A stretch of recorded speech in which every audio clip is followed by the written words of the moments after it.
Duq TV1, harakati zetu, mawaidha, mihadhara na matokeo ya jamii kupitia simu yako ya mkononi. Pamoja na Duq TV1, miski ya roho, unachomokaje? Alhamdulillah, nahmaduhu wa nasta'inuhu wa nastaghfiruh wa na'udhu billahi min shururi anfusina ومن سيئات أعمالنا إنه من يهده الله فلا مضل له ومن يضلل فلن تجد له وليا مرشدا وأشهد أن لا إله إلا الله وحده لا شريك له وأشهد أن محمدًا عبده ورسوله أدى الأمانة ونصح الأمة فكشف الله به الغمة وتركنا على المحجة البيضاء ليلها كنهارها لا يزيغ عنها إلا هالك. اللهم صل وسلم عليه وعلى آله وصحبه ومن تبعهم بإحسان إلى يوم الدين. وبعد، إخوة الإيمان، أوصيكم وأوصي نفسي بتقوى الله عز وجل كما قال الله تعالى في القرآن الكريم بعد الاستعاذة والبسملة: ولقد وصينا الذين أوتوا الكتاب من قبلكم وإياكم أن اتقوا الله عز وجل.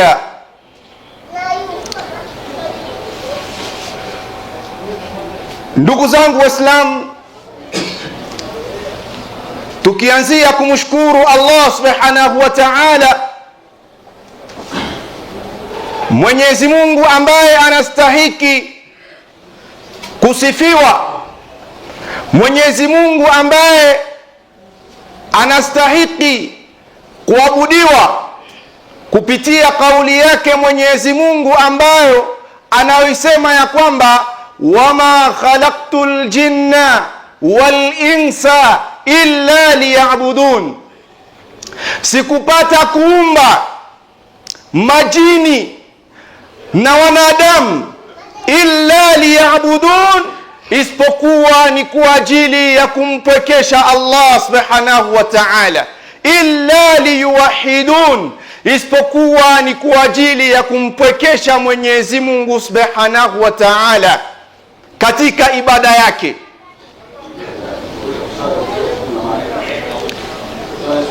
Twatakiwa kumshukuru yule ambaye twashuhudia usiku kama vile mchana ya kwamba nashhadu an la ilaha illa Allah, yule ambaye twatakiwa kushuhudia ya kwamba hakuna apasaye kuabudiwa kwa haki illa Allah, isipokuwa Allah subhanahu wa ta'ala. La sharika lahu, Mwenyezi Mungu ambaye ana mshirika. Wa nashhadu anna Muhammadan abduhu wa rasuluhu, na tatakiwa kushuhudia ya kwamba hakika ya Muhammadi sallallahu alayhi wasallam ni mja wake na ni mtume wake. Udhakirukum wa udhakiru nafsi, na wakumbusheni na nikikumbusha pia nafsi yangu kwenye kumcha Allah subhanahu wa ta'ala. Tujue ya kwamba wale ambao watakayemcha Allah subhanahu wa ta'ala, wale ndio ambao watakaofaulu. Kinyume na ile, tujue ya kwamba tutakuwa ni wenye kuangamia usiku kama vile mchana. Ama siku yetu ya leo, mada yetu ya leo, tutaendelea na kuonyesha ubora na utukufu wa nguzo ambayo imeitwa zakatul mal. Tumezungumzia Ijumaa iliyopita kwa urefu sana, lakini twatakiwa tujue ya kwamba hadha rukn, hii nguzo min arkani lislam, ni katika moja mwa nguzo za dini ya Kiislamu, kwa sababu kila siku tunajua ya kwamba bunia alislam ala khamsin, Uislamu ujengekwa kupitia nguzo tano. Nguzo ya kwanza ni kushuhudia ya kwamba hakuna mola apasaye kuabudiwa kwa haki isipokuwa Allah subhanahu wa ta'ala, na nguzo ya pili ni kushimamisha swala, na nguzo ya tatu ni kutoa zakatul mal. Na hapa ndipo ambapo tutakapozungurukia mie na wewe. Mwenyezi Mungu subhanahu wa ta'ala anasema na kutuhusia ya kwamba khudh min amwalihim sadaqatan tutahiruhum wa tuzakihim biha, chukua katika mali yao wale matajiri, tutahiruhum, kile kitendo cha kuchukua mali kwenye matajiri, kile kitendo cha kuchukua zakatul mal, khudh min amwalihim sadaqatan, chukua katika mali yao zakatul mali, watajitaharisha wale matajiri na watajitakasa pia kutokamana na yale makosa yao. Mtume akaendelea nasema, wasalli alaihim, bimaana istaghfara lahum, na uwaombee istighfar. Wasalli alaihim bimaana id'u ilaihim, unatakiwa kuombea dua. Mtu anapochukua zakatul mal ni wajib ajue ya kwamba kile kitendo cha yeye kutoa ile zakatul mal kitakuwa ni kenye kumtaharisha na kumtakasa mbele yake Allah subhanahu wa ta'ala. Lazima tujue hili, na Mtume Muhammad sallallahu alayhi wasallam alimuhusia Muadh ibn Jabal pindi ambapo alipomtuma katika mji wa Yemen. Mtume alimwambia Muadh, id'uhum ila shahada, uwalinganie wao, bimaana wale ambao ni Waislamu na wale ambao wasiokuwa Waislamu, id'uhum ila shahada, uwalinganie, uwaite kwenye shahada wale ambao wasiokuwa Waislamu. Fa in ata'u dhalika, pindi ambapo watakapokutii kutokamana na uwito wa shahada, pindi ambapo watakapoitikia uwito wa shahada, uambie ya kwamba inna Allaha iftarada alaikum as-salah, uambie ya kwamba hakika ya Allah subhanahu wa ta'ala amewafaradhishia juu yenu swala. Na hii ibada ya swala ndiyo ambayo ibada itakayokuwa ya kwanza kuuliziwa miongoni mwa ibada au miongoni mwa ibadat hiyo siku ya Kiyama. Awwalu ma yuhasabu bihi al-abd yawm al-qiyama as-salah, jambo la kwanza ambalo mtu ataulizwa hiyo siku ya Kiyama ni kusikana na ibada yake ya swala. Swala yako ilikuwa vipi? Ikawa swala yako itakuwa ni yenye kuwa sawa, salaha al-a'mal, basi matendo yote mengine yatakayofuatia nayo yatakuwa sawa. na ikawa swala yako haitokuwa sawa, basi yale yote ambayo yatakayofuatia hayatokuwa sawa. Allah subhanahu wa ta'ala. Kisha mtume akaendelea na kumwambia Muadhi, fa in ata'u dhalika, wakikutii pia kutokamana na jambo la swala na nguzo ya swala, iftaradu alaikum az-zakah, huambia kwamba Allah subhanahu wa ta'ala amewafarazishia juu yenu zakatul mal.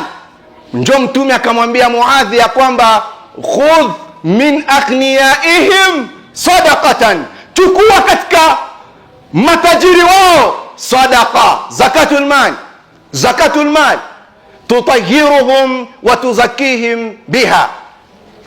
Hiyo zakatul mal itakuwa ni yenye kuwataharisha na kuwatakasa. Hili jambo ndugu zangu Muislamu usilifanyizie mchezo, kwa sababu mwezi ambao twatakiwa tutoe zakatul mal ndio huyu mwezi ambao tuko ndani yake, ambao umekaribia kumalizika. Na ndio maana ndugu zangu Muislamu nimewahusia sana tuitekeleze hii nguzo miongoni mwa nguzo ya dini ya Kiislamu. Kinyume na ile, tutakuwa sisi ni wenye kuangamia katika harakati ambayo tunaoifanya, kama vile harakati ya tijara, ya commerce, harakati ya ufugo. Ndugu yangu Muislamu, ujue na utambue ya kwamba hii ni amri ya Allah subhanahu wa ta'ala, tena ni miongoni mwa ahkami shari'iyya, kwa sababu al-ahkamu ahkami za sharia ni 7, na moja miongoni mwao, kuna moja ya kwanza ni wajibatun, ni jambo lilokuwa la wajib, bimaana ni jambo lilokuwa la faradhi. Ukifanya jambo lilokuwa la faradhi, ujue ya kwamba utapata thawabu mbele yake Allah subhanahu wa ta'ala. Na ukiacha kufanya jambo lilokuwa la wajib, jambo lilokuwa la mkazo ambalo Allah subhanahu wa ta'ala analikazia yako, ujue ya kwamba utapata dhambi. Allah subhanahu wa ta'ala anasema aqimu salata wa atu zakata, shimamisheni swala na toeni zaka, bimaana zakatul mal. Ndugu yangu Muislamu, ujue na ufahamu ya kwamba leo itakuwa ni mada yetu ya mwisho kuhusikana na kuwalingania na kuwakumbusheni kuhusikana na hii mada ambayo tuko ndani yake. Wengi watajiuliza ya kwamba kwa nini shekhe unazungumzia mara kadha wa kadha kuhusikana na ubora wa kutoa? Laiti ya kwamba tungilijua umuhimu wa kutoa, ndugu yangu Muislamu, basi ujue ya kwamba ungelitamani kila siku ukuwe unatoa kwa ajili yake Allah subhanahu wa ta'ala. Ungelitamani kukuwa natoa kila siku kwa ajili ya Allah, bimaana utoe zakatul mal, bimaana utoe sadaqa iliyokuwa ya kawaida, kwa sababu yule ambaye anayetoa jambo lolote hilo kwenye njia ya Mwenyezi Mungu subhanahu wa ta'ala, hajue na afahamu ya kwamba lile jambo liko kwake Allah subhanahu wa ta'ala, kwa sababu Mwenyezi Mungu anasema wama tuqaddimu li anfusikum min khairin tajiduhu inda Allah,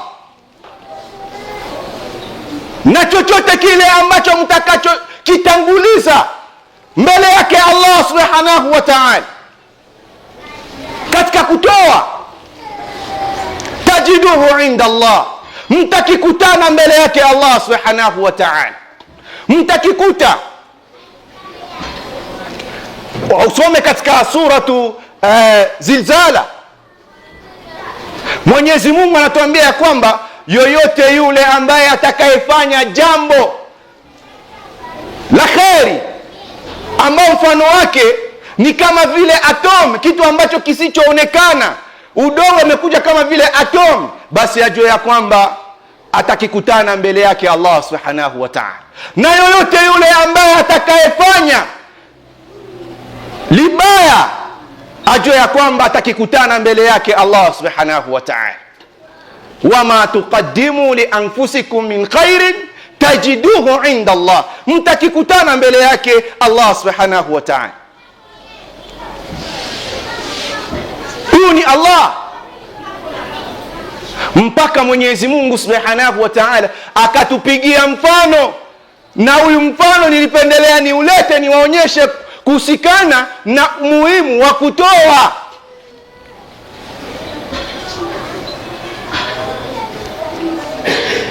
Mpaka Mwenyezi Mungu subhanahu wa ta'ala anasema, ala adullukum ala tijaratin tunjikum min adhabin alim. Je, niwaonyesheni miongoni mwa tijara, miongoni mwa biashara ambayo itakayowaokoeni nyinyi kutokamana na adhabu iumizayo? Allah subhanahu wa ta'ala aliwaambia nini? Au alituambia nini? Jambo la kwanza, tu'minuna billahi wa rasulihi, ni kumwamini Allah subhanahu wa ta'ala na mtume wake Muhammad sallallahu alayhi wasallam. Kumwamini Allah bimaana at-tasdiq, ni kusadikisha yale ambayo Allah subhanahu wa ta'ala anayoyasema, na kusadikisha kwenye moyo wako na kwenye ulimi wako pindi ambapo unapotamka yale ambayo Allah subhanahu wa ta'ala anakuamrisha na mtume wake. Tu'minuna billahi wa rasulihi, utakapomwamini Allah na mtume wake Muhammad sallallahu alayhi wasallam kutokamana na yale ambayo wanayokuamrisha wewe, ndipo ambapo wewe utakuwa mwaminifu. Kisha Allah kasema, watujahiduna fi sabilillah, na kujitoa katika njia ya Allah subhanahu wa ta'ala, bimaana aljihadu. Watujahiduna fi sabilillah, kujitoa katika njia ya Allah subhanahu wa ta'ala, biamwalikum wa anfusikum, kutokamana na mali zenu na nafsi zenu. Na hapa ndugu yangu Muislamu, kutoa katika njia ya Allah subhanahu wa ta'ala, kujitolea katika njia ya Allah subhanahu wa ta'ala kwa mali na kwa nafsi, sio jambo lilokuwa rahisi, sio jambo lilokuwa rahisi, mpaka Allah anasema watuhibbuna almala hubban jamma, na mtaipenda pesa, mali, mahaba iliyokuwa adhim, mapenzi iliyokuwa kubwa. Huyu ni Allah subhanahu wa ta'ala. Ilioje mimi na wewe, kisha na kujitolea na nafsi. Njoo hiyo taalim. Mashekhe ya walali, wahubiri ya walali, wanafikiria kaifa, namna gani tutaitangaza dini ya Mwenyezi Mungu subhanahu wa ta'ala. Lakini pamoja na ijtihada yote haya ambayo Mwenyezi Mungu subhanahu wa ta'ala anatuonyesha katika maneno yake, lakini leo mimi na wewe hatutaki kutoa katika njia yake Allah subhanahu wa ta'ala.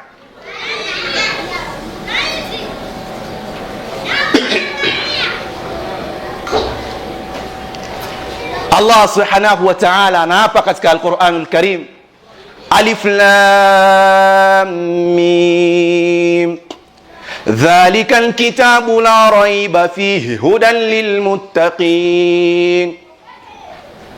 alladhina yu'minuna bilghaibi wa yuqimuna as-salata wa mimma razaqnahum yunfiqun. Allah subhanahu wa ta'ala anasema alif lam mim, sio kiapo. Dhalika alkitabu la raiba fihi, hii kitabu ni kitabu ambacho hakina shaka ndani yake. Ikawa utaamini, ikawa wewe utakuwa mwaminifu. Qur'ani haina shaka, haina. Alladhina yu'minuna bilghaib, wale ambao ni wenye kuamini ghaib. Wa yuqimuna sala, na wanashimamisha swala. Wa mimma razaqnahum yunfiqun, na wanatoa yale ambao tuliowaruzuku. Hawa ndio waaminifu wao. Alladhina yu'minuna bilghaib, wao wanaamini ghaibu, wanaamini malipo. Tizama ndugu zangu Muislamu, unapokuwa na imani ni lazima uamini yale ambayo usiyoyajua, yale ambayo hayaonekani. Lakini kuna wale leo tunawaita kusadiki kwa toma ni kujionea. Kusadiki kwa mwanadamu ni mpaka ajionee yeye mwenyewe ya kwamba nikiswali salatul jamaa ambayo Mtume Muhammad sallallahu alaihi wasallam anasema ya kwamba salatul jamaa afdal min salati al-fard bi27 daraja. Sala ya jamaa ni bora kuliko swala ya mtu peke yake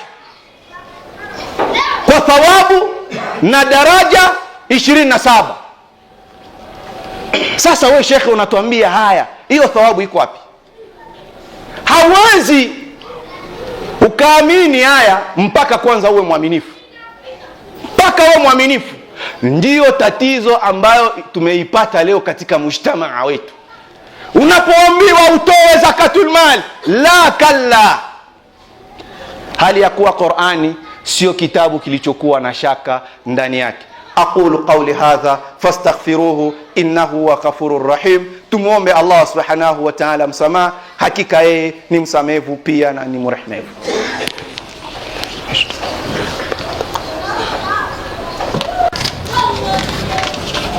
Alhamdulillah nahmaduhu wa nasta'inuhu wa nastaghfiruhu wa nastahdihi wa na'udhu billahi min shururi anfusina wa min sayyiati a'malina. innahu man yahdihillahu fala mudilla lahu wa man yudlil falan tajida lahu waliyan murshida. Wa ashhadu an la ilaha illa Allah wahdahu la sharika lahu wa ashhadu anna Muhammadan abduhu wa rasuluhu. Wa ba'd. Ndugu zangu Waislamu, kwa kumalizia hutuba yetu ya leo, usitokuwa mrefu sana, tuna wageni hapa ambao wanajitolea kwa ajili ya Allah subhanahu wa ta'ala. Mtawasikiliza, watakuwa na ya kuwafahamisha. Sisi hatulali usiku na mchana kwa ajili ya Waislamu wa Isansi. Hatulali kwa ajili ya kuitangaza dini yake Allah subhanahu wa ta'ala. Hatuna muda.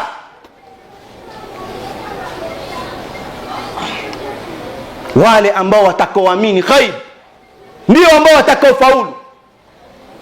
Mtume Muhammad sallallahu alayhi wasallam anatupigia mfano katika vita vya Tabuk. Waislamu walikuwa na shida, walipata na matatizo, ilibidi Waislamu wajihami sasa, wapigane, wajitoe katika jihadi, katika muhanga. Mtume Muhammad sallallahu alaihi wasallam aliwaambia maswahaba zake, sasa tunajua ya kwamba hali iliyokuwa nzito na lazima kila mtu ajitoe katika njia ya Allah subhanahu wa ta'ala. Twende tukapigane, twende tukajitoe katika njia yake Allah subhanahu wa ta'ala. Ni kama vile hii periode ambayo tuko napitia ndani yake, wakwambia utoe kwa ajili ya Mwenyezi Mungu subhanahu wa ta'ala. Unakutana mtu atasema krizi inapita sana, hakuna namna ya kutoa. Na ndio maana Allah subhanahu wa ta'ala akatupigia mfano kwa kusema ya kwamba walladhina yunfiquna fi sarra'i wa dharra'i walkadhimina alghaidha wal'afina 'anil nas wallahu yuhibbul muhsinina, na wale ambao ni wenye kutoa mali yao fi sarra'i wa dharra'i, katika hali ya raha na shida, walkadhimina alghaidha, na huwa wanaziwia visirani vyao, walafina anin nas, tena ni wenye kusamehe watu pindi ambapo wanapowakosea. Allah anasema wallahu yuhibbul muhsinina, na Allah subhanahu wa ta'ala yeye ndiye mwenye kupenda wale ambao ni wenye kufanya almuhsinina, wenye kufanya mambo ya wema. Sasa tunarudi kwenye kisa chetu. Mtume akawaambia maswahaba watoe, wakakuwa wanajiuliza sasa tutafanyaje sasa. Wakadhalika amarana Rasulullah sallallahu alayhi wasallam, na Umar ibn Khattab akanukuu ya kwamba ndivyo ambavyo alivyotuamrisha Mtume Muhammad sallallahu alayhi wasallam, an natasaddaqa, tutoe katika njia yake Allah subhanahu wa ta'ala. Hiyo siku Sayyidina Umar ibn al-Khattab fawafaqa dhalika, aliwafiki hiyo maamrisho ya bwana Mtume Muhammad sallallahu alaihi wasallam. Na hiyo siku Umar ibn al-Khattab alikuwa na pesa, alikuwa na mali. Sasa alikuwa anasubiri hiyo amri ya bwana Mtume Muhammad sallallahu alaihi wasallam, na yeye alikuwa anasema ya kwamba kila siku wakati Mtume Muhammad sallallahu alaihi wasallam anapozungumzia jambo la kutoa, ni Abu Bakar Siddiq radhiyallahu anhu ndio yeye mwenye kuwa wa kwanza kujitolea katika njia yake Allah subhanahu wa ta'ala. Leo sasa na mimi niko na pesa, niko na mali ya kutoa, ya kukamilisha amri ya bwana Mtume Muhammad sallallahu alayhi wasallam. Aliposikia Sayyidina Umar ibn Khattab radhiyallahu anhu hiyo amri ya bwana Mtume Muhammad sallallahu alayhi wasallam, qala faji'tu binisfi mali, basi nikakuja na nusu ya mali yangu nikatoa kwa bwana Mtume Muhammad sallallahu alayhi wasallam, kwa lengo na kusudia kwamba leo mimi nitamtangulia Saidina Abu Bakar Siddiq radhiyallahu anhu.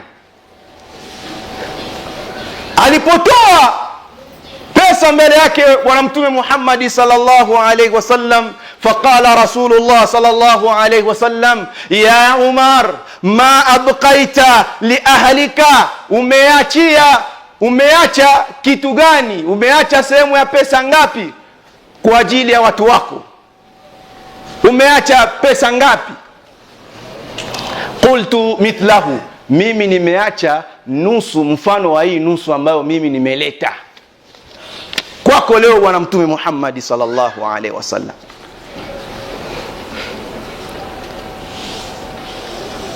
Kisha akakuja Saidina Abu Bakar Siddiq radhiyallahu anhu bikulli ma indahu, akakuja na mali yake yote ambayo aliyokuwa nayo. Mtume Muhammad sallallahu alaihi wasallam akamwambia, faqala ya Aba Bakri ma abqaita li ahlika,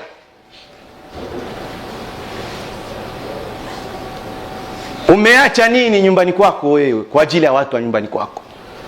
Faqala abqaitu lahum Allaha wa rasulahu, nimewaachia watu wa nyumbani kwangu Mola wangu na mtume wangu Muhammad sallallahu alayhi wasallam.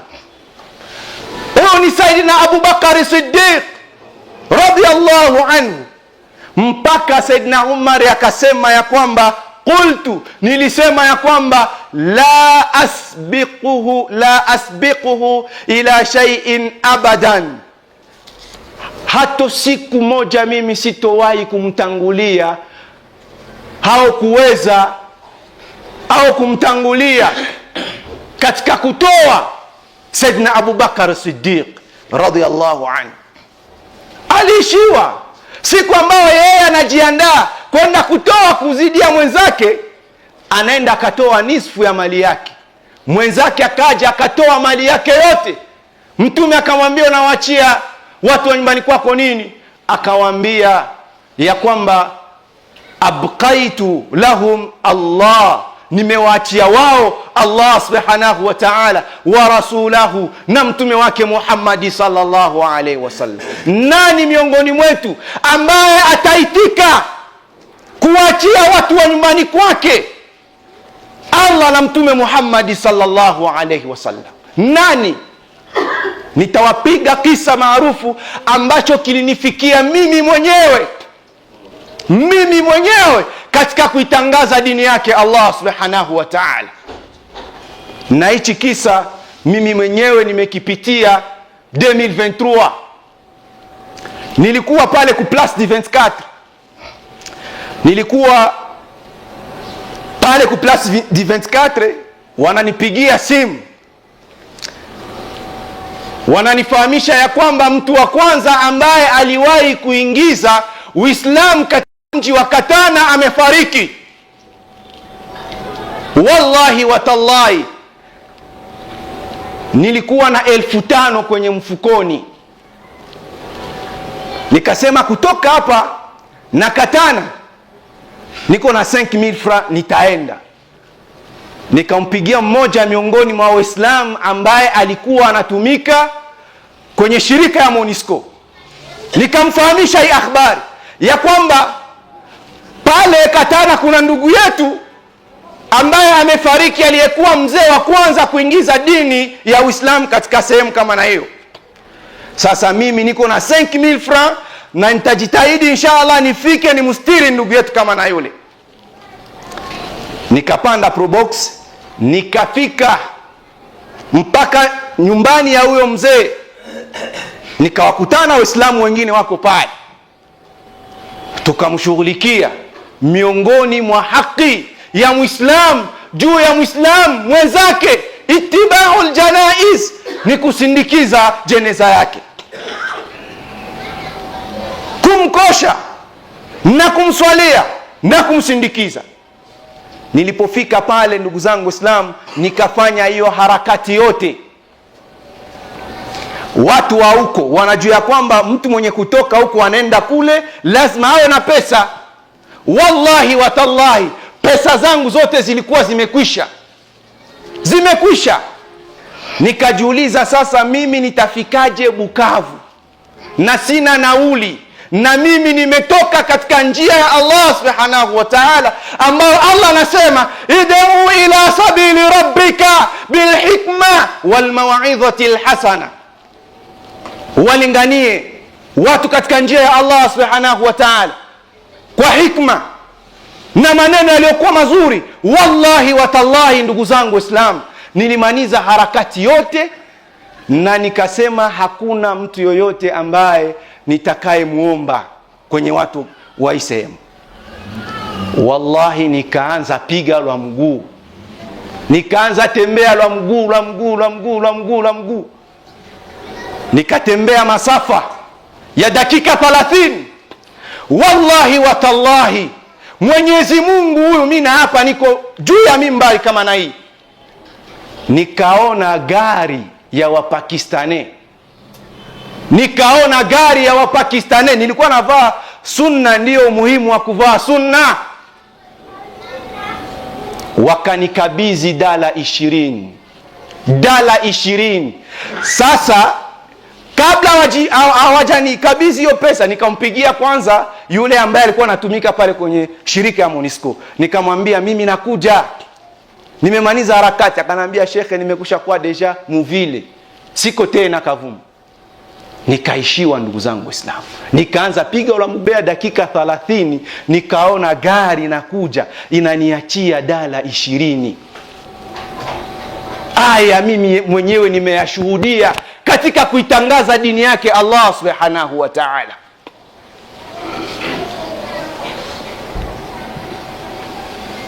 in tansurullah yansurukum, mkimnusuru Allah, Allah naye atawanusuruni.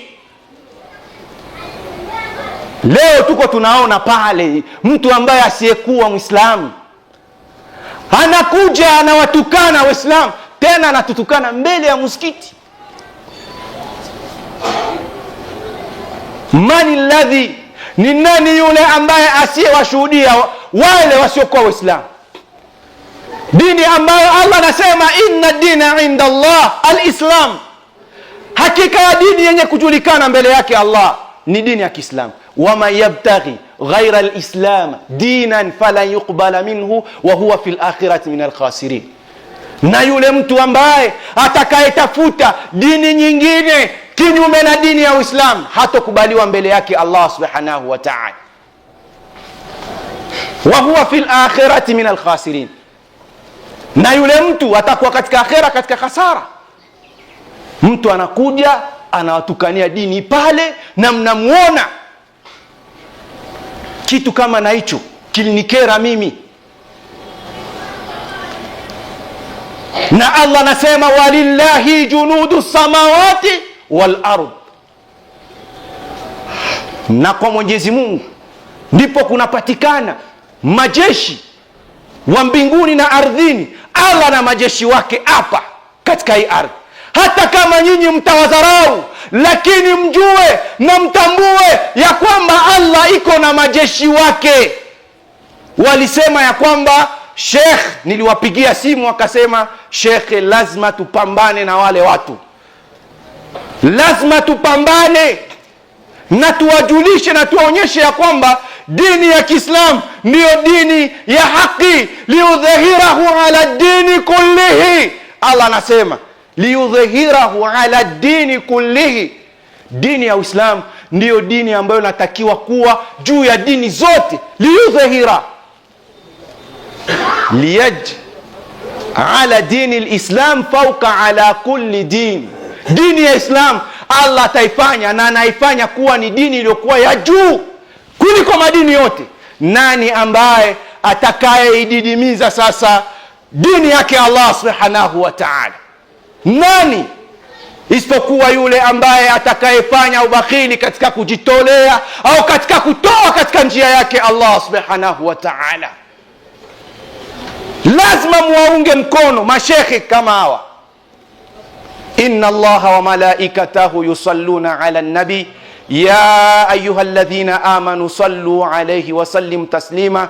Allahumma salli ala Muhammad wa ala ali Muhammad kama sallaita ala Ibrahim wa ala ali Ibrahim. Allahumma barik ala Muhammad wa ala ali Muhammad kama barakta ala Ibrahim wa ala ali Ibrahim fil alamin innaka Hamidun Majid. وأرضى منهم الخلفاء منهم أبو بكر الصديق عمر بن الخطاب وعثمان بن عفان وعلي بن أبي طالب وأصحاب الذين ما ذكرناهم رضوان الله عليهم أجمعين. اللهم أعز الإسلام والمسلمين وأذل الشرك والمشركين. ربنا تقبل منا إنك أنت السميع العليم وتب علينا يا مولانا إنك أنت التواب الرحيم. اللهم اغفر لنا ذنوبنا جميعا. اللهم اغفر لنا ذنوبنا جميعا ودقها وجلها وأولها وآخرها وعلانيتها وسرها. اللهم انصر إخواننا في كونغو ديمقراطية يا رب العالمين. اللهم أعز الإسلام والمسلمين. اللهم أعز الإسلام والمسلمين وأذل الشرك والمشركين. ربنا آتنا في الدنيا حسنة وفي الآخرة حسنة وقنا عذاب النار وعذاب القبر ومن فتنة المحيا والممات ومن فتنة المسيح الدجال. يا إله الأولين والآخرين يا قاضي الحاجات يا مجيب دعواتي استجب لنا دعاءنا بكرامك يا عزيز يا جبار. وصلي وسلم على خير خلقه نور سيدنا محمد صلى الله عليه وسلم وسلم تسليما كثيرا. أقم الصلاة إن الصلاة كانت على المؤمنين